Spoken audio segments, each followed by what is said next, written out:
आगे बढ़ते हैं। चारा घोटाले से जुड़े एक मामले में सीबीआई की खुसूसी अदालत आज फैसला सुनाएगी। इस केस में लालू प्रसाद समेत कुल 99 मुलजमीन हैं।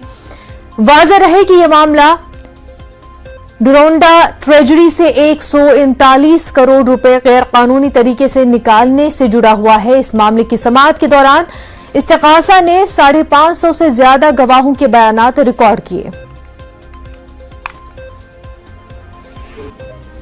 रांची से हमारे नुमाइंदे ओम प्रकाश हमारे साथ जुड़ चुके हैं। आज चारा घोटाले से जुड़े हुए मामले में समाअत होनी है, सजा का ऐलान होना है।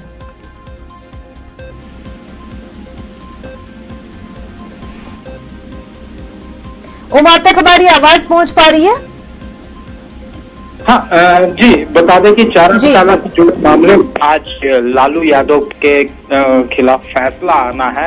इसमें बता दें कि इस पूरे मामले को लेकर 1990-95 का ये पूरा मामला है। 139 करोड़ से ऊपर का मामला है, जिस पर आज फैसला सुरक्षित जिसको अदालत ने रखा था, आज उस पर फैसला सुनाया जाना है।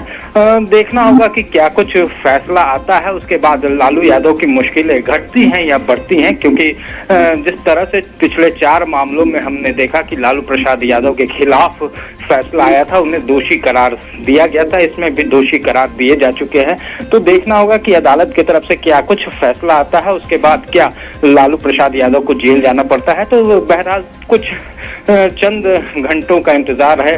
महज 11 बजे से ये कार्रवाई शुरू होगी अदालत में। उसके बाद जो फैसला आएगा, उसके बाद लालू प्रसाद यादव के लिए फैसला कितना सुखद रहता है या फिर दुखद रहता है, ये देखना जरूरी होगा। जी ओम, बेहद शुक्रिया आपका।